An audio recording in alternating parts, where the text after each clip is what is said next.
Scott Adkins has kicked and flipped his way through dozens of action movies. But how good is he really? From Undisputed to John Wick 4. In this video, we're going to dive into the life, martial arts background, and filmography of one of the hardest action stars in the game. And at the end of the video, we're going to give him a ranking out of 50. So where does Scott Adkins rank? Well, before we rank him, let's start at the beginning. Adkins was born in 1976 in Birmingham, England. His story does not start in Hollywood or on a movie set. It starts at a judo class at the age of 10 and with a VHS copy of Bloodsport. Watching Van Damme do the splits changed everything. And at 14, Adkins took up taekwondo and then kickboxing and eventually explored everything from karate to wushu to gymnastics to capoeira. Unlike a few martial arts movie stars, Adkins actually studied drama at London's Webster Douglas Academy. Out of drama school, he landed a role in the UK TV series Doctors in 2000, followed by appearances in the huge British TV show EastEnders and Holby City. Hey, it's that hump from the calf. You stop it. It's gorgeous. But his eyes were set beyond British TV.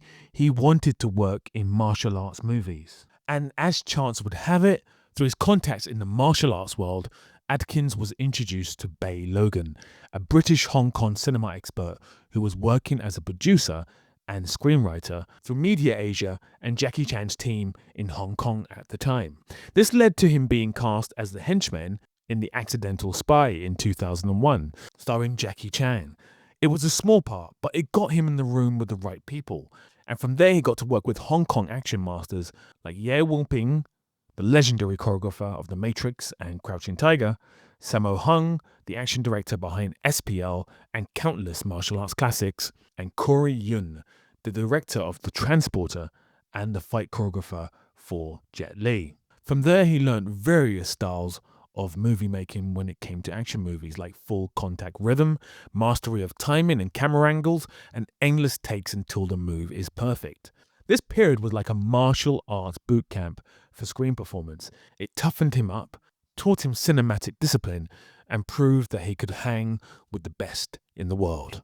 Next up was another small role in the movie The Medallion. Now, it would have been very easy for Adkins to leave it there and become that guy in movies like The Medallion, who is the recognizable tough guy in every movie. He could have easily have made a career out of that, like this guy. But he wanted more, and after small roles in Unleashed and the TV show Mile High, he got his big break in 2006 with Undisputed 2, Last Man Standing, as Yuri Bokia, the Russian prison fighter. Adkins wasn't just brutal, he was balletic. His kicks were clean, sharp, and grounded. Audiences took notice. Bokia became a cult icon, leading to two sequels, Undisputed 3 and Bokia Undisputed. These weren't theatrical releases, they were direct-to-video classics that blew mainstream fight scenes out of the water. And between 2010 and 2020, Adkins became the workhorse of action cinema, leading or co-starring in dozens of fight-heavy films like Ninja, Assassin Games, Close Range, and Debt Collectors. None had blockbuster budgets, but all had one thing in common. Adkins showed up. No CGI, no stunt doubles, just raw physics and skill. And it was during this time that it seemed that he was destined to reach the next level with roles in The Bourne Ultimatum, X-Men Origins, Wolverine, Doctor Strange, and Ip Man 4 as the final boss. But all of these roles were either tiny cameos or body doubles. But thankfully, Adkins was now an established face, and just at the right time, because the 2010s was when the streaming boom really took off. Amazon and Netflix led the race, and this meant that if you were an actor with a strong built-in audience, you could leverage that in your favor. And with him being the driven and ambitious actor that he was, this meant that he could now star in smaller budgeted productions as the lead and drive his cult following towards those movies on streaming services. This worked a treat, with hits like Accident Man and Accident Man Hitman's Holiday, directed by the Kirby brothers, long-time viewers of this channel, so big love if you're watching this. I have a video about the movie right here. Avengement, One Shot 1 and 2, triple threat starring frequent collaborator Michael J. White, Iko Uwais, Tiger Shen, Tony Jaa, and many others. He carved himself a career as a streaming movie star. And all these movies became streaming classics. And in 2023, Adkins appeared in John Wick 4 in a memorable role opposite Keanu Reeves and Donnie Yen. As for the future, he has an exciting new movie coming out this year alongside Iko Uwais in Warpath, which looks very exciting. And he'll play Ben Affleck's brother in the Joe Carnahan-directed The Rip, which is out in 2026. So now for the ranking. And we're going to start with his movies.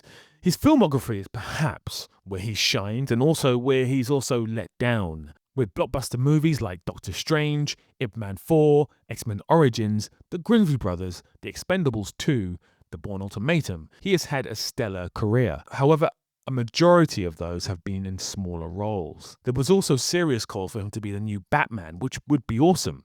And of course, his recent stint in John Wick 4. But Adkins' bigger roles have mainly been in streaming movies that he's headlined. So for that, he would have to get 7. Adkins' screen presence is huge. You know when he's on screen, even when he's in smaller roles, he's always memorable.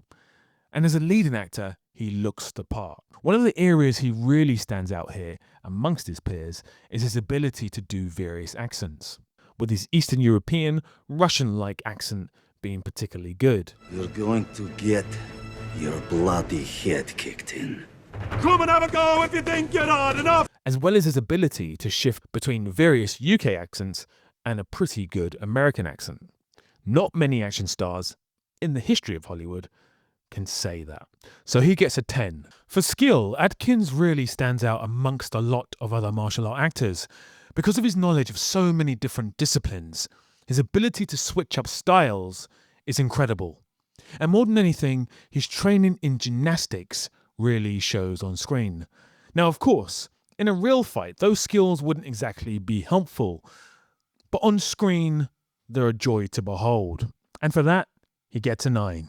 Another big plus for him is his versatility. Whether the movie is a drama, action, or comedy, he can seamlessly shift between genres.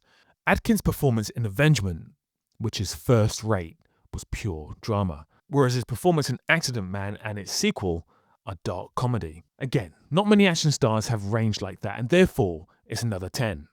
And finally, his legacy. Well, here it's a little tricky, because compared to someone like Bruce Lee or Jackie Chan, he struggles. Bruce Lee's legacy will live forever, and Jackie Chan is nearly twice his age. And even if you compare him to Arnie or Stallone, he would still struggle. His real comparison here would be Iko or Tony Jaa. And Iko and Tony Jaa have had bigger starring roles in films that have crossed over into the cultural conscience. More so than Adkins. And for this, I would give him a 7.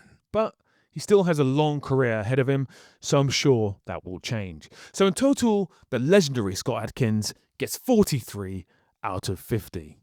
But what do you think? Should he get higher? Should he get lower?